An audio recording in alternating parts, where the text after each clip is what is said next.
un discurso del primer ministro de la República Islámica de Pakistán, Su Excelencia Imran Khan. Pido protocolo que acompañe a Su Excelencia.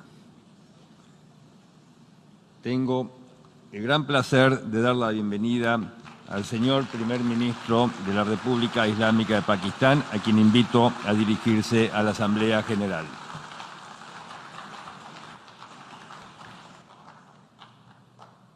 Bismillah ar-Rahman ar-Rahim.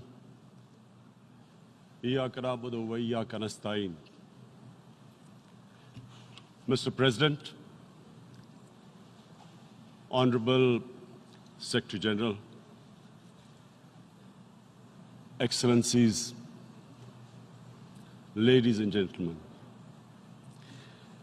I feel honored today to represent my country at this Forum of World Leaders, where we have a chance to discuss problems that the world is facing.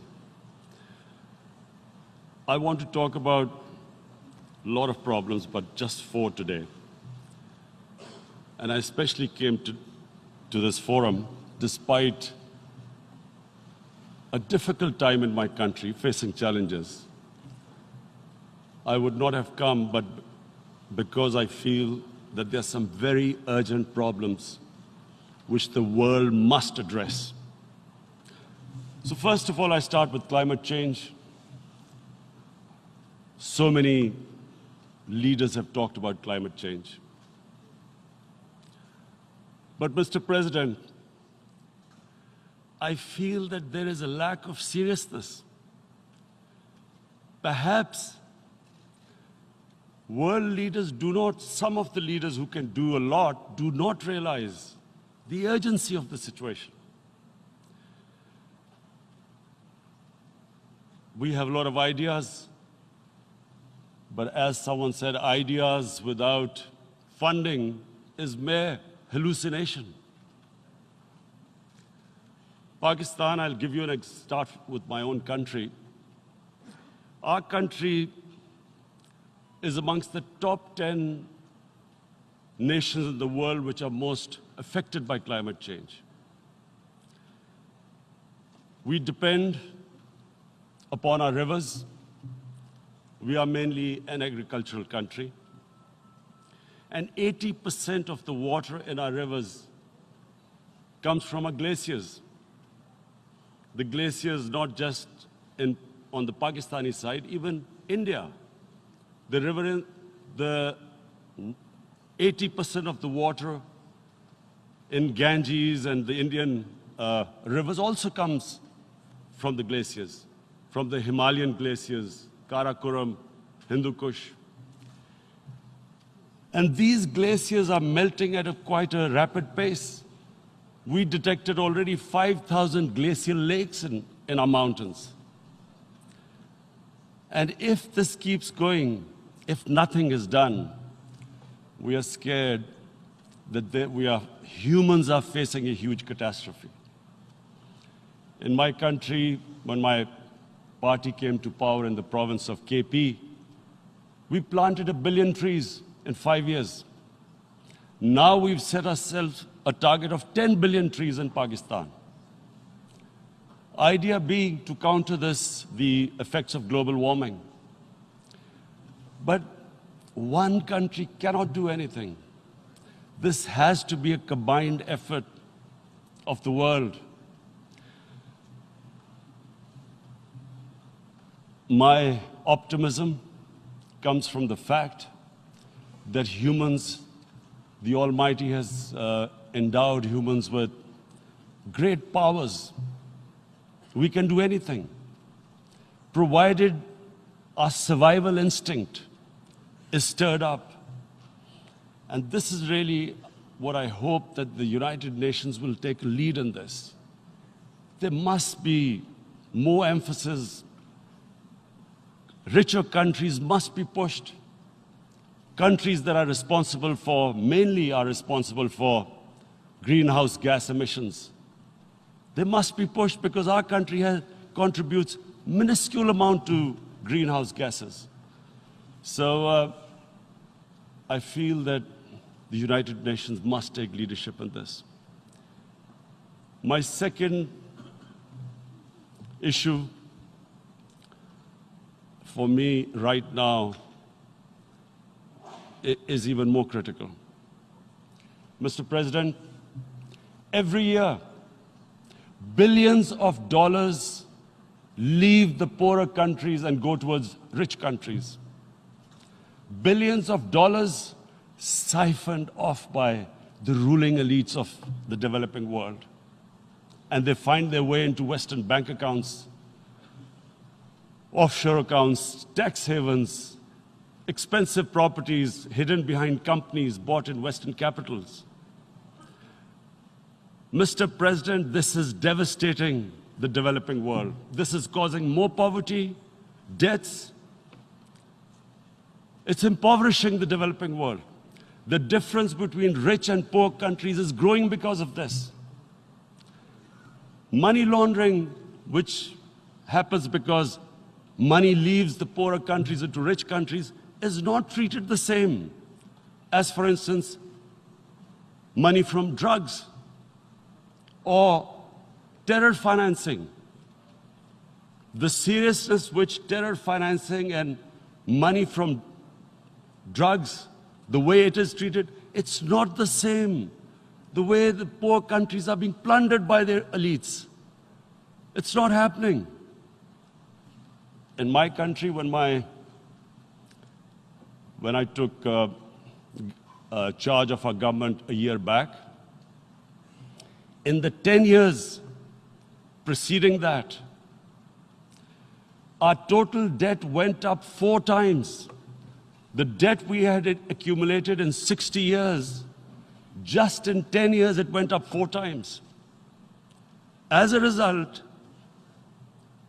the total revenue we collected in 1 year, half of it went into debt servicing. How are we going to spend money on our human beings, 220 million people, when half the money is going into debt servicing?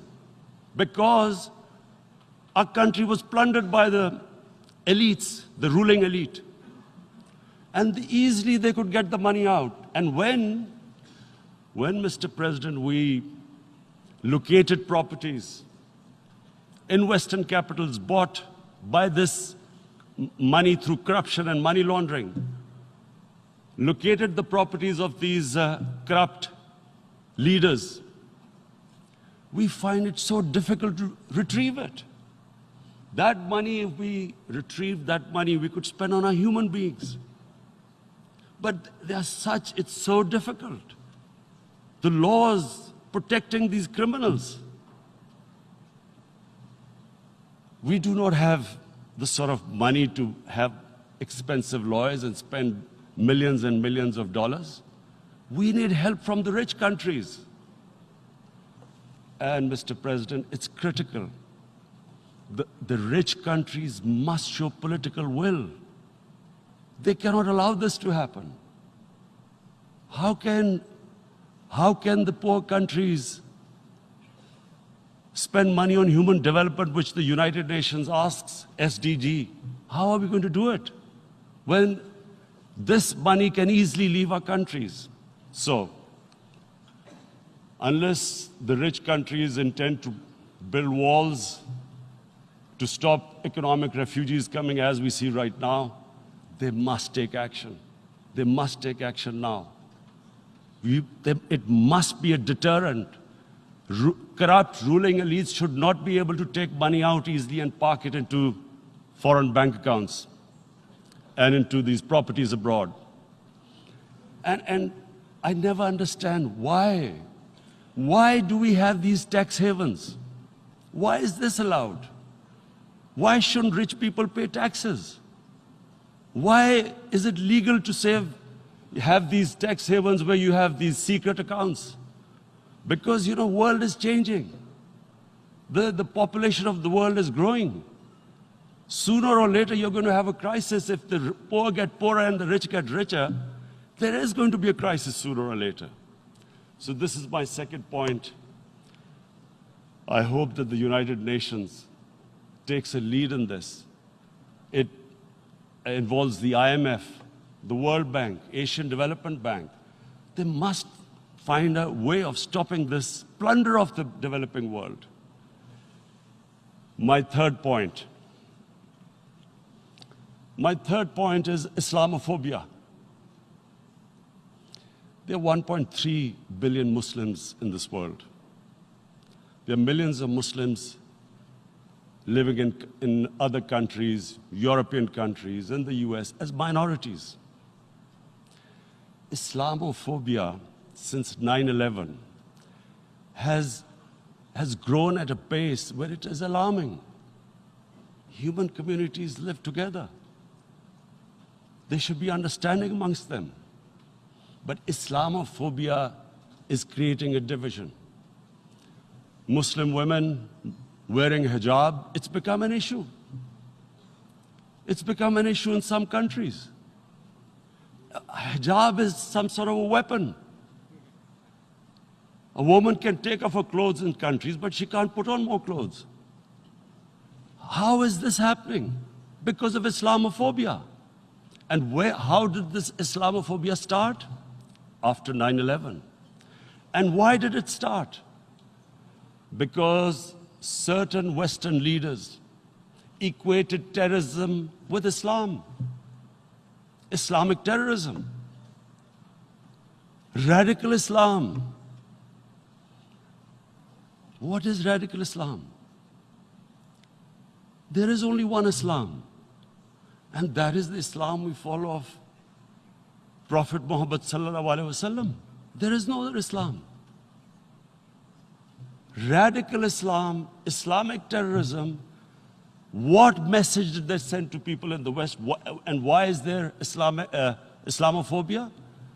How is a person in New York, in the Midwest, in the US, in European capital, how is he going to distinguish between who is a moderate Muslim and who's a radical Muslim?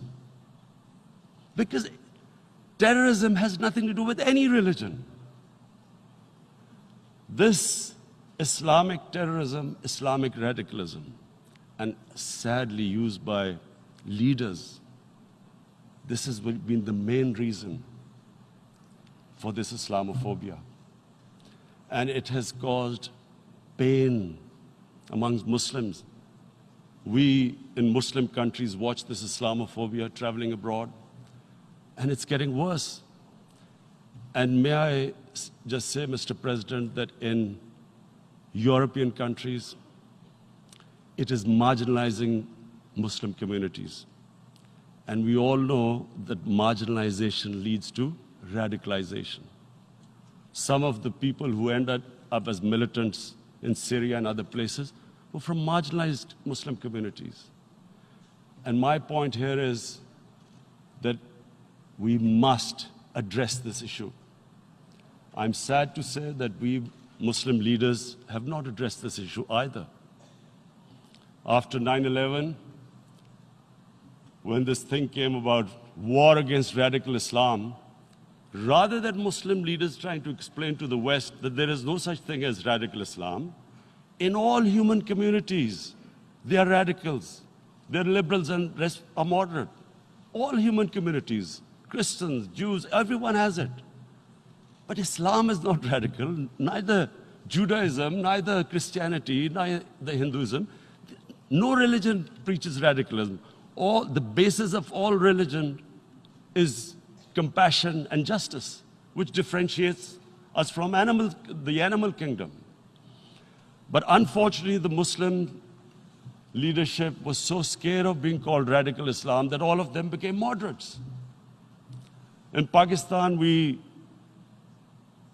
were in the eye of the storm, and our government coined a phrase called enlightened moderation.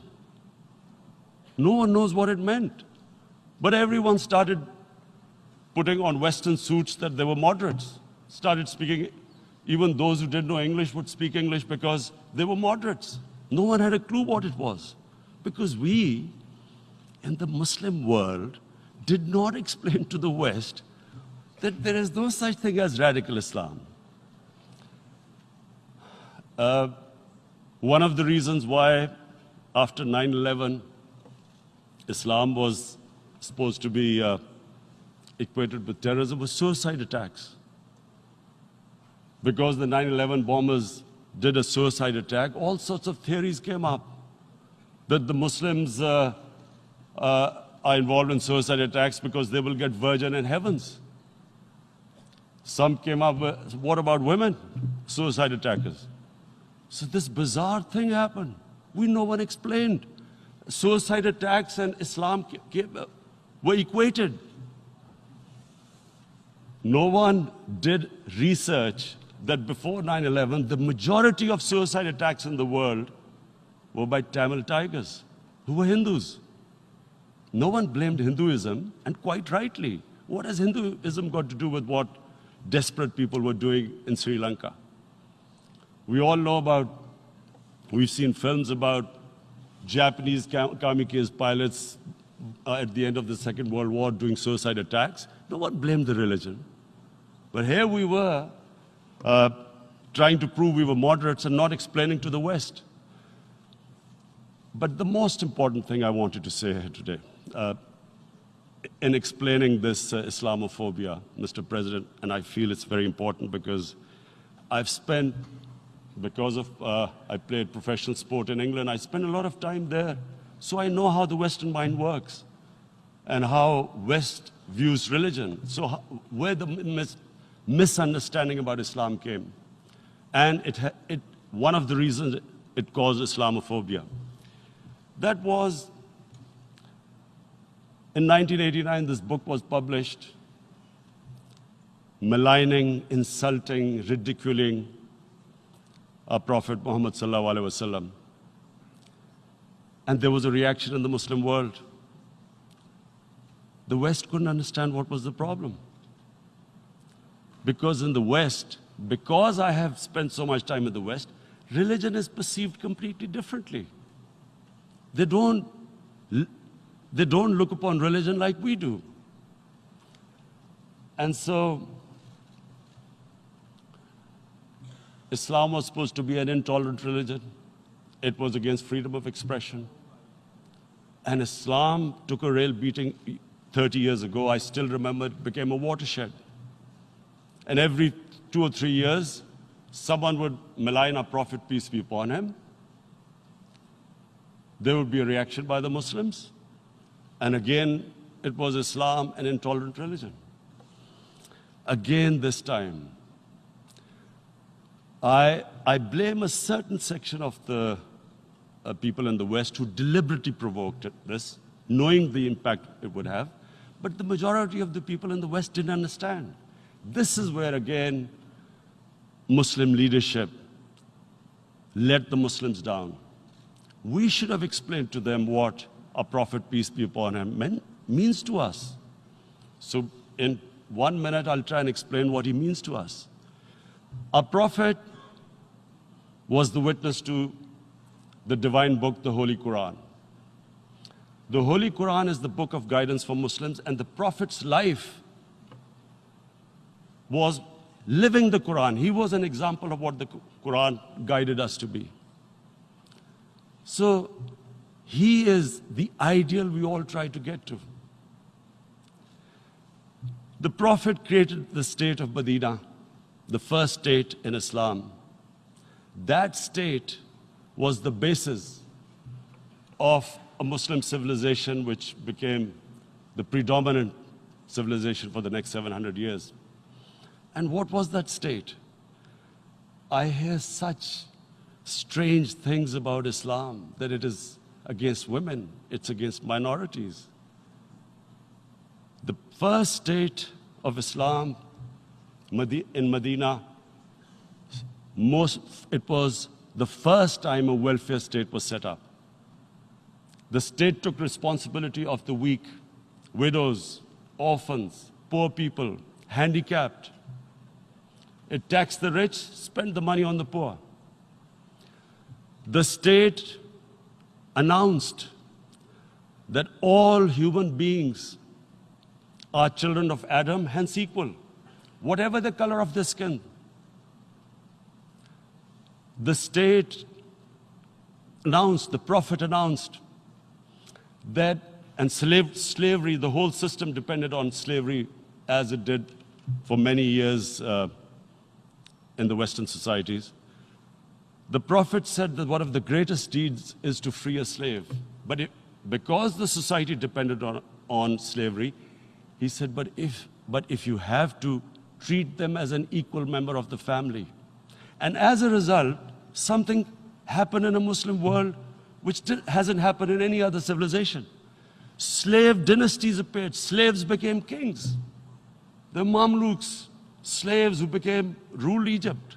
In India, there were slave dynasties. And then, with minorities, again, you hear that Islam is supposed to be against minorities. Let me just make this clear. In Islam, the Prophet announced that everyone was free to practice his religion. It was a sacred duty to protect the places of worship of all religions. He announced that every person is equal in front of law, whatever his religion or his color. And this incredible case, and I always quote this, that the fourth Khalifa, the head of state of Medina, he lost a court case against a Jewish citizen. So, number one, it showed there was a rule of law, no one was above law. And number two, that a Jewish citizen was an equal citizen. So, Mr. President, when a Muslim society is unjust to its minorities, it is going against the religion of Islam and our Prophet, peace be upon him. So, it is important to understand this. The Prophet lives in our hearts. When he's ridiculed, when he's insulted, it hurts. As we human beings understand one thing, the pain of the heart is far, far, far more hurtful than physical pain. And that's why the Muslims react. And I always thought that if I ever had the stage, I would try and explain this to the world community, especially to the Western community, because having lived in the Western community, people didn't understand this. When I first went as a teenager to England, there was a comedy film on Jesus Christ. It's unthinkable in Muslim societies. So we need to explain that, look, in a human community, we must be sensitive to what causes pain to other human beings. We have, in the Western society, and quite rightly, the Holocaust is treated with sensitivity because it gives the Jewish community pain. That's all we ask. That do not use freedom of speech to cause us pain by insulting our Holy Prophet. That's all we want. And now, the number fourth point, Mr. President, and this is the most critical point, is the reason why I especially came here. It is about what is happening in Kashmir. Before I go on this, I want to make one thing clear, that when we came to power, my first priority was that Pakistan would be a country which will try its best to bring peace. We had been through this war on terror. We joined the United States war on terror after 2001. And Pakistan went through one of its worst periods where 70,000 Pakistanis died and over 150 billion was lost to our economy. And Mr. President, I opposed the war because in the 80s, Pakistan had joined the Western countries in what was the freedom struggle then in Afghanistan against the Soviets. And it was funded by the Western countries. These Mujahideen groups, which were treated in guerrilla warfare, were trained by Pakistan Army, funded by the Western countries, and especially US, and they waged what was a freedom struggle in Afghanistan. The Soviets called them terrorists. We called them freedom fighters. 1989, the Soviets retreated. The Americans packed up and left. Pakistan was left with these groups. Come 9/11, Pakistan joined the United States in this war on terror. And now our government was supposed to, the reason why I opposed joining this war, because here we had indoctrinated them in jihad, meaning freedom struggle against foreign occupation. Now, because we had joined the US, and the US had occupied Afghanistan, now we were supposed to tell them that, no, this is not freedom struggle and jihad, it's terrorism. So that's why I tried to tell then government that, stay neutral, because you will have leverage over them. You will be able to control them, but if you join them, you become collaborators and they will attack you, which is what happened. They turned against us. We went through a nightmare. 70,000 people killed in a war we had nothing to do with. No Pakistani was involved in 9/11. Taliban were in Afghanistan. Al-Qaeda was in Afghanistan. What had we to do with it? 70,000 Pakistanis died. So when we came to power, we decided that we would dismantle what was left of these groups. And this decision was taken not just by us, but by all the political parties in Pakistan. Unfortunately, they didn't implement it. So we came to power, we decided to implement it, and we dismantled whatever was left of the groups. And I know that India keeps accusing us that there are these groups there. I would like the United Nations to send observers, see for themselves what we've done. No Pakistani government would have dared to do this because it would have created strife. But we decided that there would be no militant organizations in Pakistan.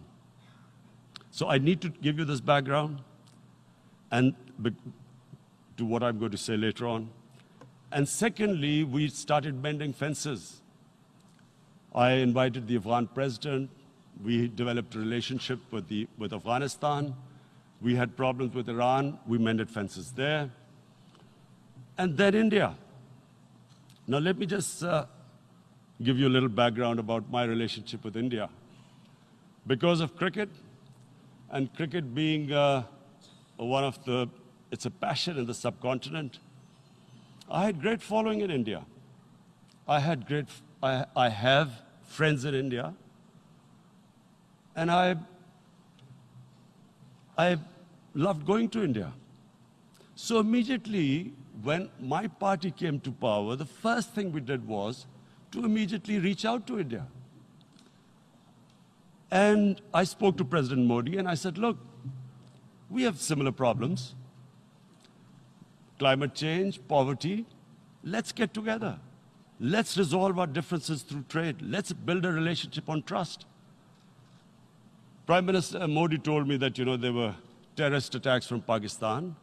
I said, we have problems with you. There are terrorist attacks which we know are instigated by India in Balochistan. We caught a spy, Kulbhushan Yadav, who admitted what the sabotage going on in Karachi and Balochistan. So we said, look, let's leave that behind. Let's move forward. Our main priority should be our people. The highest number of poor people live in the Indian subcontinent. Unfortunately, didn't make any headways. Our foreign ministers were supposed to meet on this in the UNGA last year. India canceled it. We thought that it's their election coming up. It's a nationalist, ultra-nationalist party. it doesn't want to cozy up to Pakistan. So we thought, okay, we'll wait till the elections. Meanwhile, a 20-year-old Kashmiri boy, whose father said was radicalized by the security forces in Kashmir, blew himself up on an Indian convoy. Immediately, India blamed us. I spoke to the Indian public on television. I said, if you give us any iota of proof, we will immediately take action, because we've clamped down on these groups. Rather than sending us any proofs, they sent their jets in, they bombed us. We retaliated. A jet, 2 of their planes were shot down, 1 pilot bailed out in Pakistan. We immediately returned the pilot, saying that, look, we do not want any escalation. Rather than taking that as a peace gesture, the entire campaign, almost the entire campaign of Mr. Modi in the election was how he had taught Pakistan a lesson that jets had killed 350 terrorists. Complete lie. They had just killed about 10 trees of ours, which was quite painful given that, we are growing all these trees. He then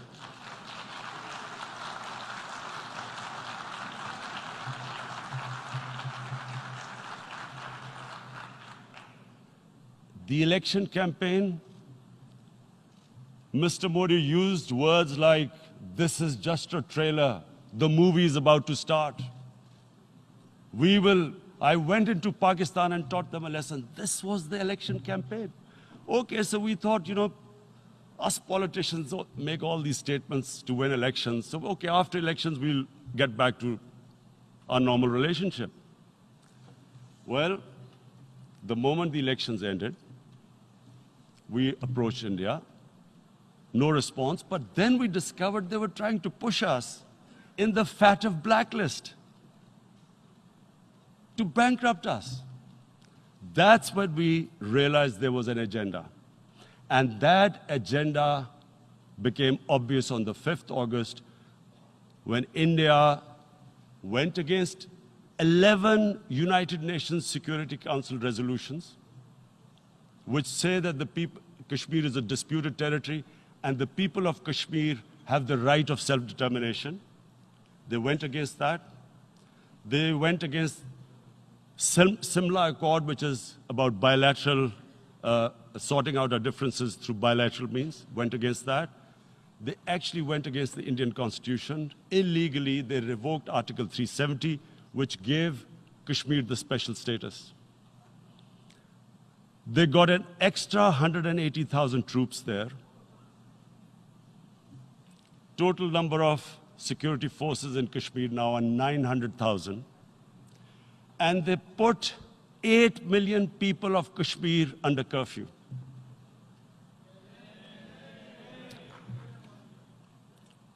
Mr. President, now I just briefly want to make the people understand, how can anyone do something like this? And for that, I have to explain to you what is RSS. RSS, Mr. Narendra Modi is a life member of RSS. RSS was an organization that was inspired by Adolf Hitler and Mussolini, came about in 1925. They believed in racial purity, racial superiority. They also believed they were an Aryan race like the Nazi believed they were an Aryan race. All that I'm saying can be verified. This is the time of information revolution. You can Google all this, what I'm saying. But it is very important for me to explain this to you so you know what is happening in India. This RSS believed in the ethnic cleansing of Muslims from India. At one point, there was racial superiority of the Hindu race. Secondly, it was hatred for the Muslims and for the Christians, because they believed that this golden age of Hindu civilization was stopped because of Muslim rule centuries back and then the British rule of India. So it was racial superiority and hatred for Muslims and Christians. This is openly stated. You look at the founding fathers of RSS, Golwalkar and Savarkar. Just Google them and you'll find out. And this ideology of hate is what murdered the great Mahatma Gandhi in 1948. It was this ideology of hate that made Narendra Modi in 2002 do a pogrom against Muslims in Gujarat when he was the chief minister. He allowed 3 days for these RSS goons who were inspired by the Hitler brown shirts. They actually wear brown shirts. This RSS, the Congress Home Minister gave a statement that in RSS camps, terrorists are being trained. And these terrorists butchered 2,000 Muslims and 150,000 Muslims were made homeless. Narendra Modi could not travel to the US because of that. And I need to make you understand this background before I explain to you that what sort of a mindset would lay siege to 8 million people with 900,000 troops. Women, children, sick people, locked in as animals. In fact, of what I know of England, if 8 million animals were locked in, the RSPCA would have made a lot of noise about it. These are human beings.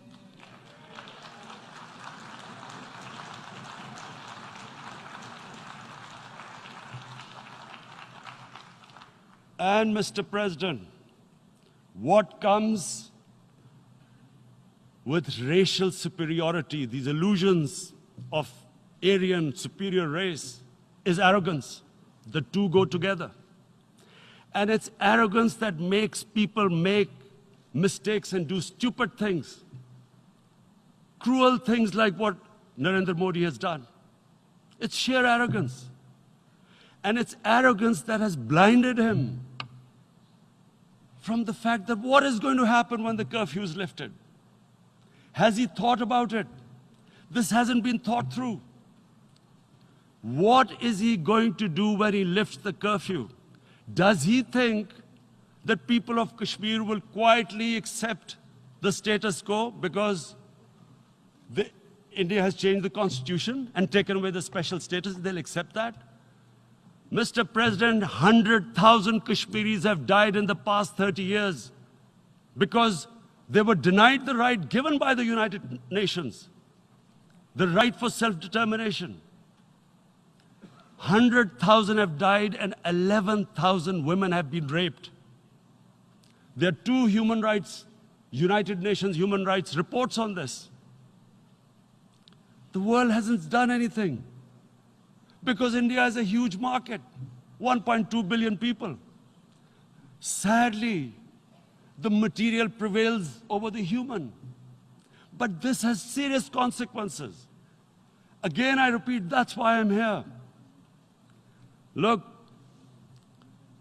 what is going to happen when the curfew is lifted will be a bloodbath. The people will come out. There are 900,000 troops there. They haven't come to, as Narendra Modi says, he's done this for prosperity of Kashmir. This is supposed to be for the development. These 900,000 troops, what are they going to do when they come out? There'll be a bloodbath. Has he thought it through what happens then?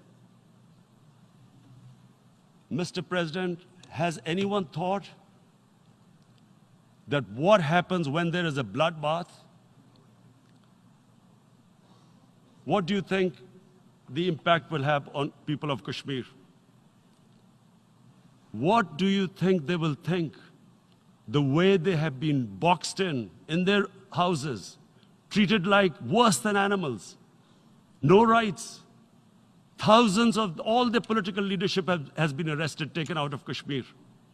Even those Kashmiri leaders who were pro-India have been taken out. 13,000 boys have been picked up and taken to God knows which destinations. So what do they think? What will the people of Kashmir do when they lift the curfew? They will be out in the streets. And what will these soldiers do? They will shoot them. They've already used pellet guns, blinded young boys. In the last 6 years, the 5 years, the oppression that has gone on in Kashmir.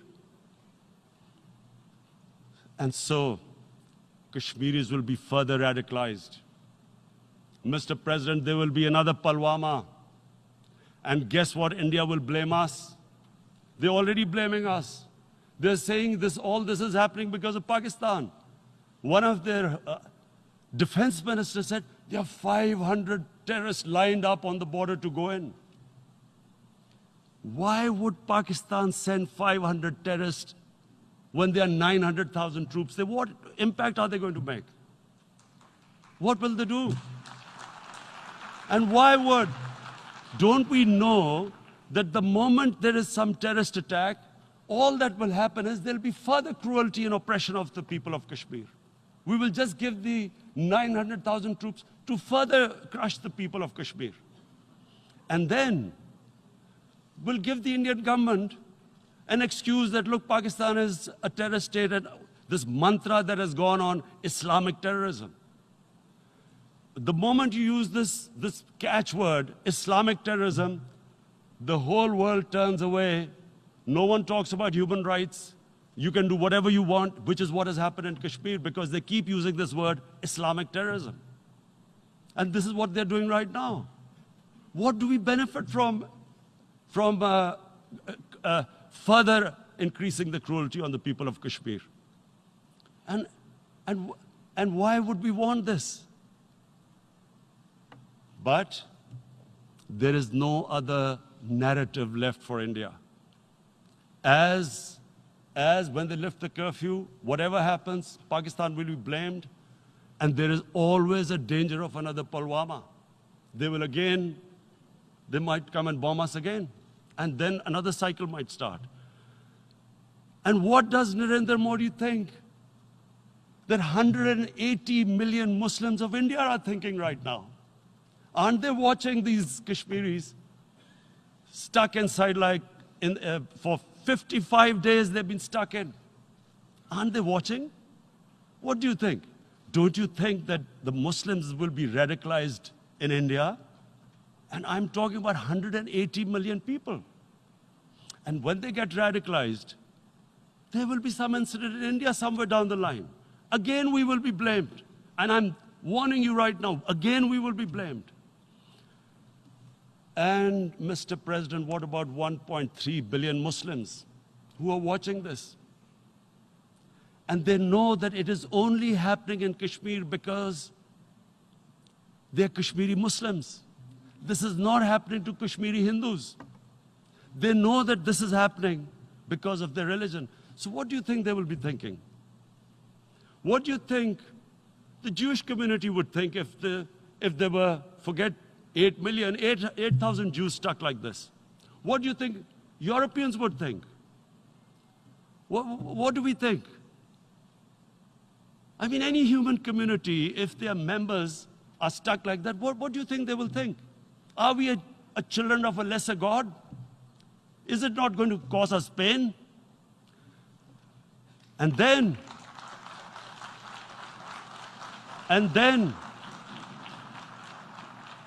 I'll tell you what will happen. People will, in the 1.3 billion Muslims, someone will pick up arms. I know we've been brought up with films, Western films. This good, decent guy doesn't get justice. He decides to pick up a gun and start seeking justice. There was a film made in New York, famous film called Death Wish. This guy gets mugged by and his family, his wife gets killed or something. He can't get justice. He picks up a gun and he goes around shooting muggers. And the whole cinema cheers him on. So what do you think the Muslims are thinking right now? If there is a bloodbath, there will be Muslims becoming radicals, not because of Islam, but because of what they will see, that there's no justice when it comes to Muslims. There were Rohingya Muslims, Myanmar, who are, God knows, almost 1 million people out, ethnic cleansing. What was the response of the world community? So what do you think will be the response of 1.3 billion Muslims? I picture myself. I'm in Kashmir. I've been locked up for 55 days. I have heard about, and there are rapes, Indian Army going into homes, soldiers. Would I want to live this humiliation? Would I want to live like that? I would pick up a gun. You're forcing people. You are forcing people into radicalization. When people lose the will to live, what is there to live for? And this is what, if you can do this to human beings, you are actually radicalizing people. And so, Mr. President, I want to repeat here, this is one of the most critical times. There will be a reaction to this. Pakistan will be blamed. 2 nuclear-armed countries will come face to face like we came in February.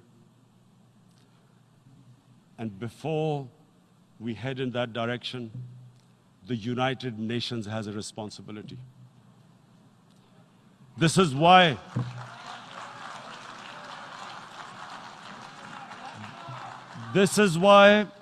the United Nations came into being in 1945. You were supposed to stop this happening. I feel we are back to 1939, Munich. Czechoslovakia has been taken, annexed. What is the world community going to do?